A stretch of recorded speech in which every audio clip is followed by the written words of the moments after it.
Hey families, welcome back to Story Time with Pastor Rob. And can I just say that I have been blown away by the love and the support that you guys have shown to that first video. It's a huge encouragement to us, and I hope that it's a blessing to you and your families, and that these videos start a new tradition of you reading with your kids and sharing stories with them. But one of the biggest questions that I've been getting ever since we posted the first chapter was, "Hey Pastor Rob, when you gonna make more videos?" Well, to answer your question, families, videos will be posted with new chapters every Tuesday, Thursday, and Saturday. It takes some time for us to make the videos, and we're still creating more content for you, like our Hanging with the Matuzo series that we just started this week, and also our Sunday morning lessons as well. If you're interested in keeping up to date with our videos on Narnia or the other videos that I just mentioned, you can go ahead and follow the Kid City Children's Ministry Facebook page, and you'll get notifications whenever we come out with a new video. Or if you want to backtrack and keep all these videos for yourself, the best way to do that is simply to share this video on your own page, and that way you'll be able to find it really quick.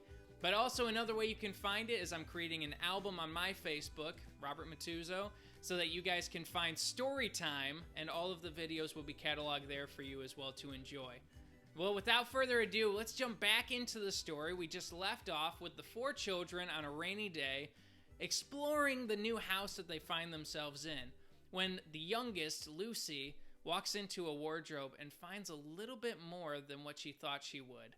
Let's go without further ado. Chapter 2.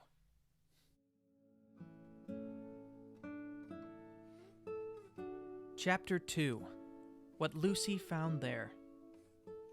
"Good evening," said Lucy. But the fawn was so busy picking up his parcels that at first he did not reply. When he had finished, he made her a little bow. "Oh, good evening." "Good evening," said the fawn. "Excuse me, I don't want to be inquisitive, but should I be right in thinking that you are a daughter of Eve?" My name's Lucy," said she, not quite understanding him. Yes, but you are, forgive me, you are what they call a girl?" asked the fawn. "Of course I'm a girl," said Lucy. "And you're, in fact, human?" "Of course I'm human," said Lucy, still a little puzzled. To be sure, said the fawn. "Oh, stupid of me! But I've never seen a son of Adam or a daughter of Eve before. I am delighted, that is to say." And then he stopped, as if he had been going to say something he had not intended, but had remembered in time. Delighted, he went on. "Allow me to introduce myself. My name is Tumnus." "I'm very pleased to meet you, Mr. Tumnus," said Lucy. "And may I ask, O Lucy, daughter of Eve," said Mr. Tumnus, "how have you come into Narnia?" "Narnia? What's that?" said Lucy. "Well, this is the land of Narnia," said the fawn, "where we are now, all that lies between the lamppost and the great castle Cair Paravel on the eastern sea. And you have come from the wild woods of the west."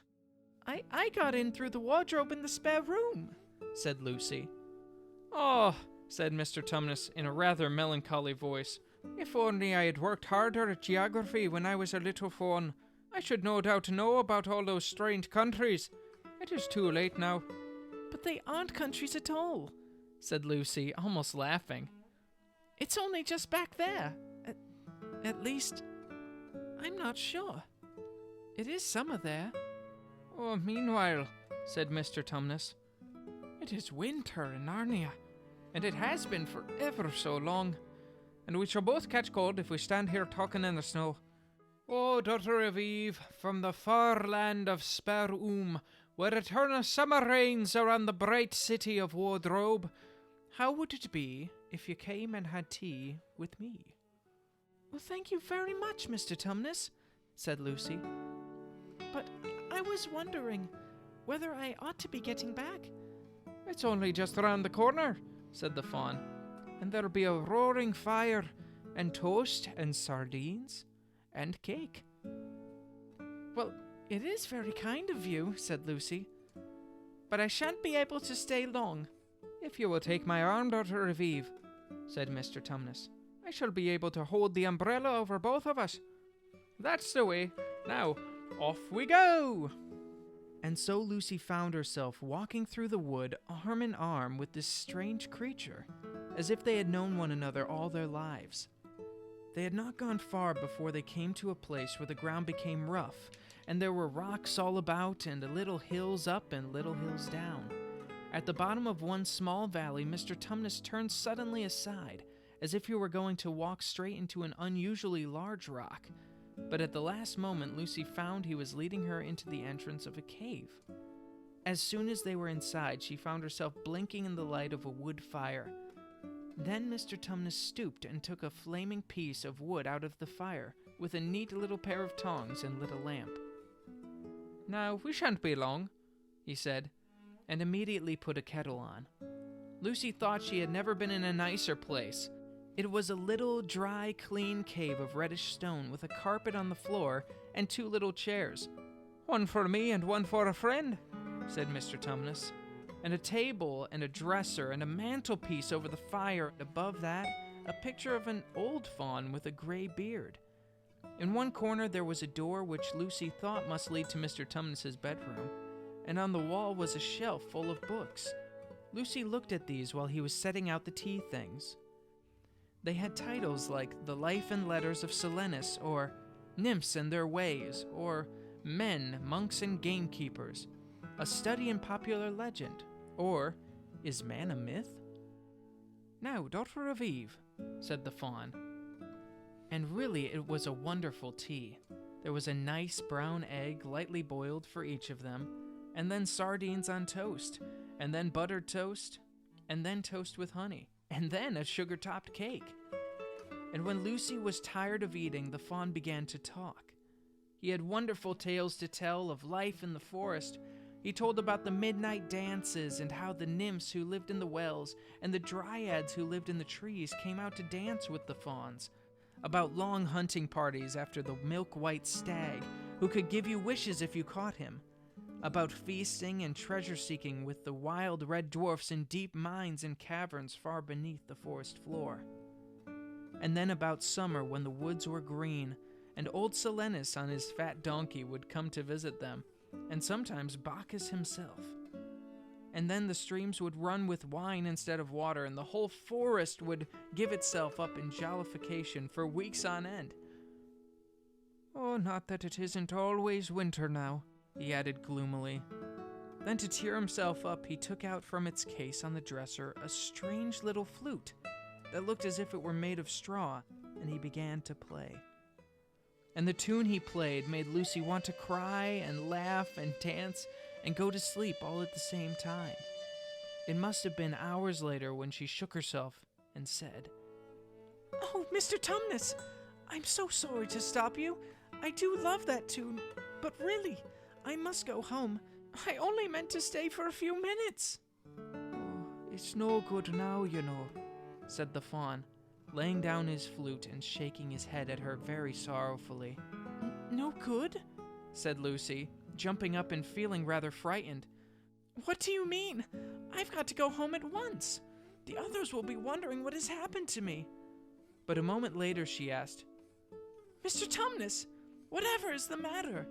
For the faun's brown eyes had filled with tears, and then the tears began trickling down his cheeks, and soon they were running off the end of his nose, and at last he covered his face with his hands and began to howl. "Mr. Tumnus, Mr. Tumnus," said Lucy in great distress. Don't! What is the matter?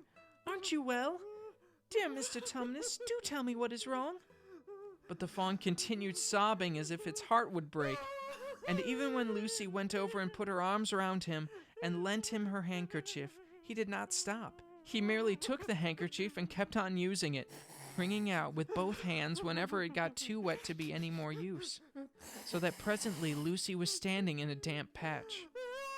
"Mr. Tumnus!" bawled Lucy in his ear, shaking him. "Do stop! Stop it at once! You ought to be ashamed of yourself, a great big faun like you! What on earth are you crying about?" "Oh!" sobbed Mr. Tumnus. "I am crying because I am such a bad faun." "I don't think you're a bad faun at all," said Lucy. I think you're a very good fawn. You're the nicest fawn I've ever met. Oh, you wouldn't say that if you knew, replied Mr. Tumnus between his sobs. I'm a bad fawn. I don't suppose there was ever a worse fawn since the beginning of the world. But what have you done? Asked Lucy. Oh, my old father now, said Mr. Tumnus. That's his picture over the mantelpiece. He would never have done a thing like this. A thing like what? Said Lucy. Like what I've done, said the fawn. Taken service under the White Witch. That's what I am. I'm under the pay of the White Witch. The White Witch? Who is she? Why, it's she that has got all Narnia under her thumb. It's she that makes it always winter. Always winter and never Christmas. Think of that. How awful, said Lucy. But what does she pay you for?